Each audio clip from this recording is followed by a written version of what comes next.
Hey, my name is Bobby Powell, call sign Boog, and I just completed a 224-mile swim from the Pentagon down to the USS Wisconsin in Norfolk.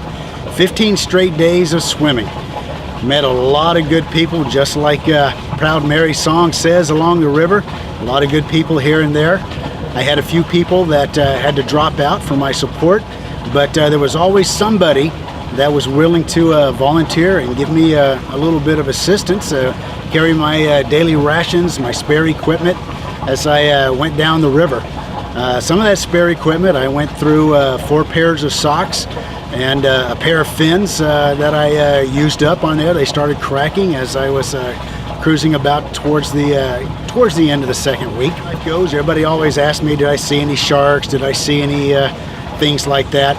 I saw one cobia swim underneath of me while I was out in the Chesapeake Bay. It's about 3 foot long, and when you're looking straight down at that thing, the silhouette is very much like a shark. Gave me a pretty good startle there. I swam into one crab that hit me right on top of the head.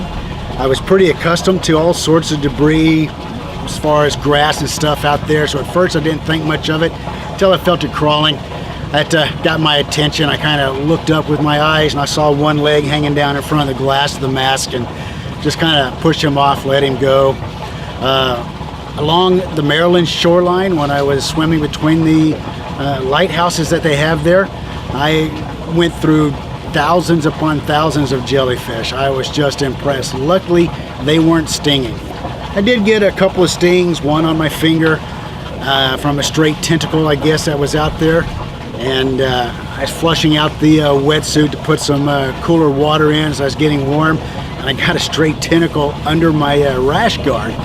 And that's about the extent of all the stings that I got. Every day as I went down the river, at the end of each day or the beginning of some days, people would come up to me thanking me for bringing more awareness. Sometimes people were just overcome with emotions.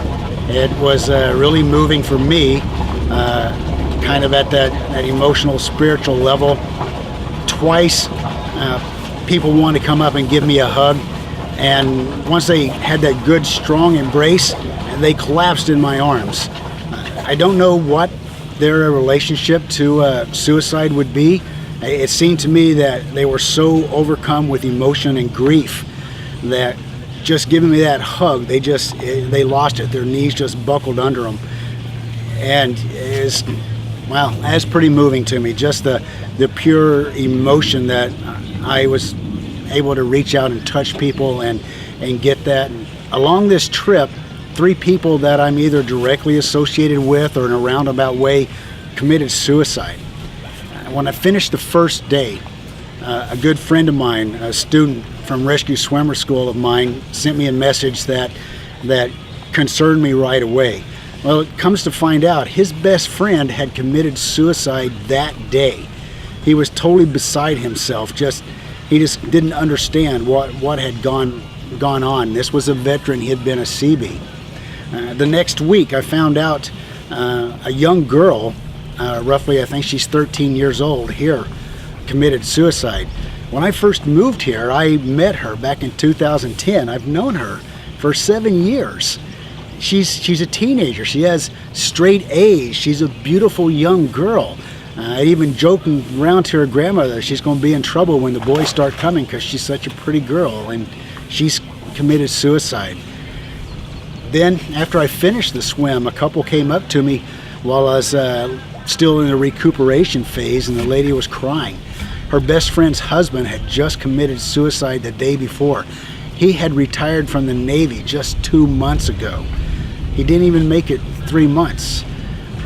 So these things they're happening all the time. And my swim here definitely helped touch a lot of people that have been touched by suicide.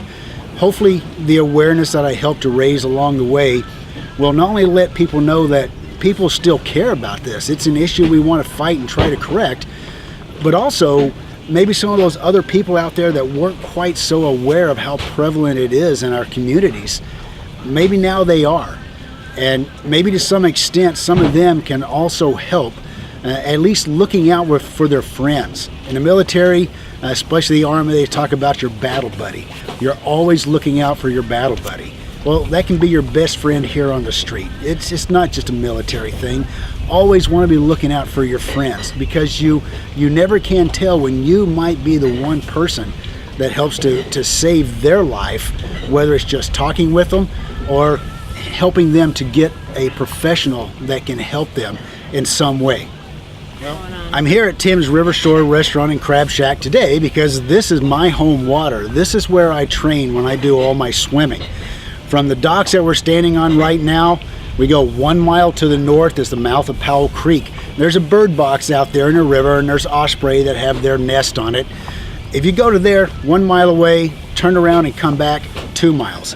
On July 8th, the Fitch Foundation is hosting their inaugural event. We're going to try to make this an annual event. It is also to help bring more awareness to PTSD and veteran suicide prevention, as well as all the other community service organizations that lose our people left and right, unfortunately. So the swimmers will start at 8 a.m. The 2 mile group will go in the water right over here off behind my left, and they will swim out and they'll swim around the bird box and they'll come back.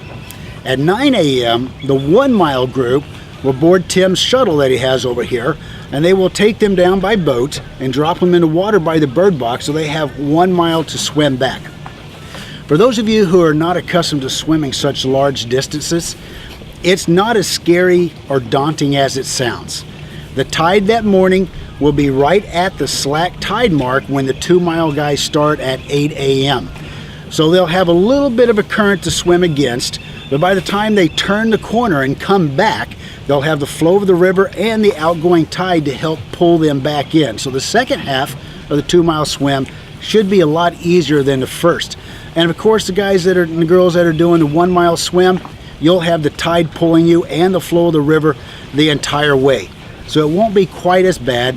We'll have, being an adaptive athlete myself with the titanium rod holding my left arm together, I totally understand how it is to be able to get in and do something that everybody thinks you can't do.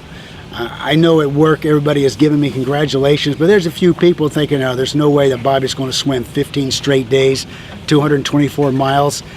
Okay, maybe they don't know me so well. I'm a rescue swimmer. We don't quit. We might get slowed down by these things, the issues of growing older, prosthetic in your arm or what have you, but like all these veterans, their hearts are strong, their hearts are true. The Fitch Foundation is doing their level best to help them live a more healthier lifestyle, get off the couch, improve nutrition, get back into athletics. You don't care if you're 80-something years old. There's still things that you can do that will give you a more productive and healthier life. This swim is just the first one that we're going to do.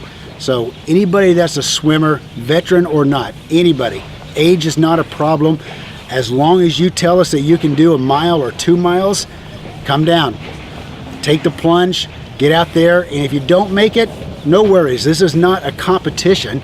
I'm sure there's going to be a lot of competitive swimmers that want to go out there and be the first in, but this is mainly to show a little bit of camaraderie, show support for the veteran community around here, help us to help the other veterans that are in the programs and the ones that will be in the programs in the future.